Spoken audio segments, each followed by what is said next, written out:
Chapter 6, The Modality Principle, E-Learning and the Science of Instruction. Proven Guidelines for Consumers and Designers of Multimedia Learning by Ruth Clark and Richard Meyer. What is the modality principle? The modality principle emphasizes the use of audio as opposed to on-screen text in e-learning.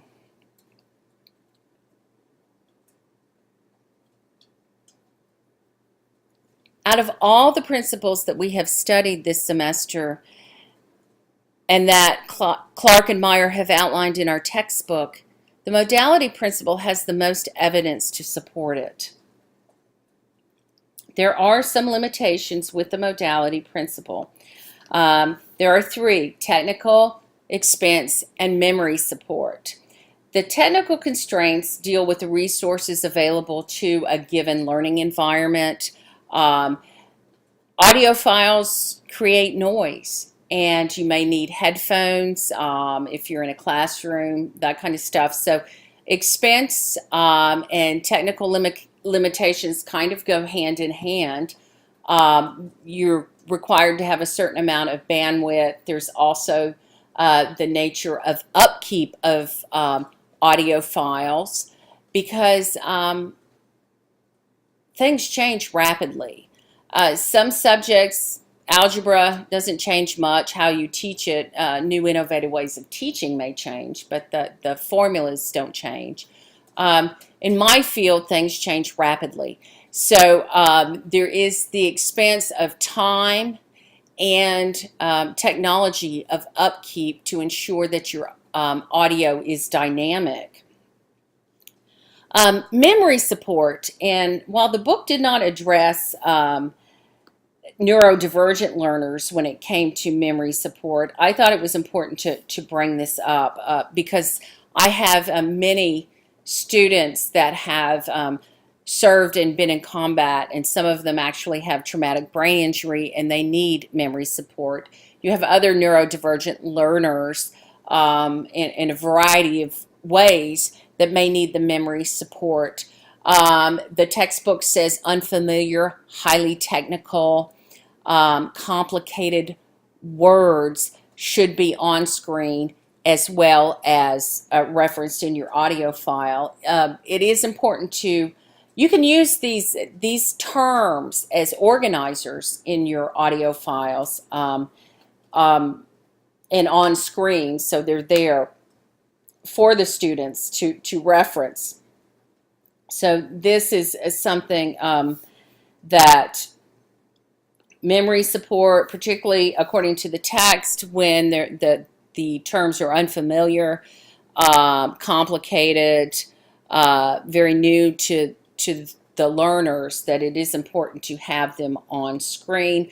I would add to the issues of neurodivergent learners as well to provide memory support. What are some of the psychological reasons for the modality principle? Well, Meyer and Clark talk about two ways of learning: the information acquisition view of learning, where you give plenty of on-screen text and the student is just simply supposed to absorb it. And it's kind of that empty, you're filling the brain with words, and then the students are going to make sense out of it. The trouble with this type of learning is that it conflicts with much of the research evidence concerning how people learn. When you're teaching, it's more than just presenting information. It's presenting information in a way that is consistent with how people learn. And one of our authors, Meyer, has done a lot of research in this area.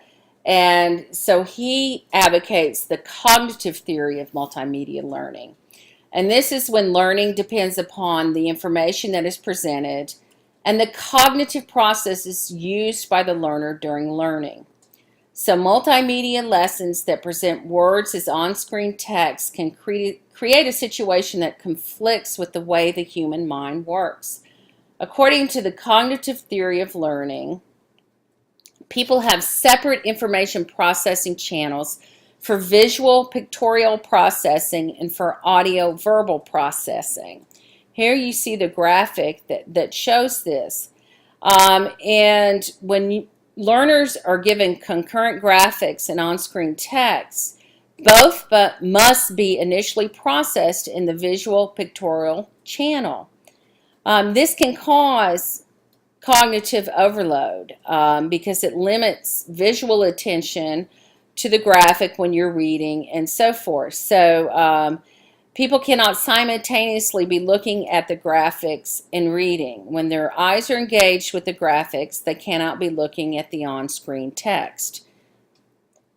Even though the information is presented, learners may not be able to adequately attend to all of it because their visual channel becomes overloaded. This is called cognitive overload.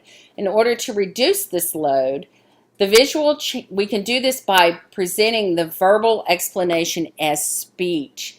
So you can simply describe the graphic using audio. So this is strong psychological evidence to support multimedia learning as opposed to the overloading the visual channel with presentation of written text and graphics. Now, what don't we know about the modality principle? So certainly there are some cases where, like I said, with the memory support, words should remain available to the learner over time. Again, I want to emphasize unfamiliar. I would also, and the textbook mentions this too, when it's not in the learner's native language, or if it's complicated, multifaceted, kind of conceptually complicated, where the students would want to return for future reference. This is when you should have the written text or on-screen text. However, there are certain areas that we don't know about the modality principle. When is it helpful to put printed words on the screen with a concurrent graphic? The research doesn't tell us specifically when to do that. When there's power differentials, the textbook points out when you have a supervisor and a worker, does audio result in better learning as well? There's motivation and power differentials involved there, so the modality principle doesn't specifically address that.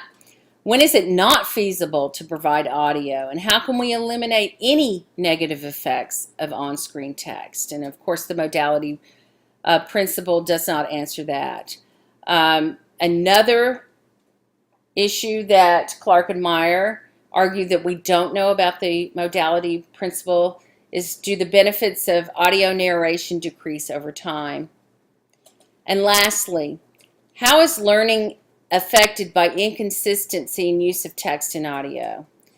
For example, some screens use audio to explain content and other screens use text only.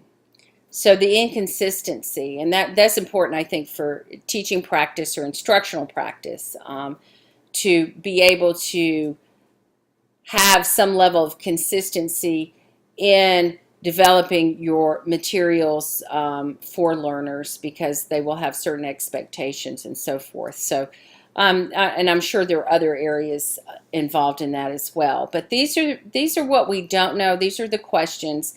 And I would further postulate that as we learn more about the neuroscience in the brain and cognitive science, we will certainly learn more about how to support the modality principle and when it's best used. Okay, thank you. Bye-bye.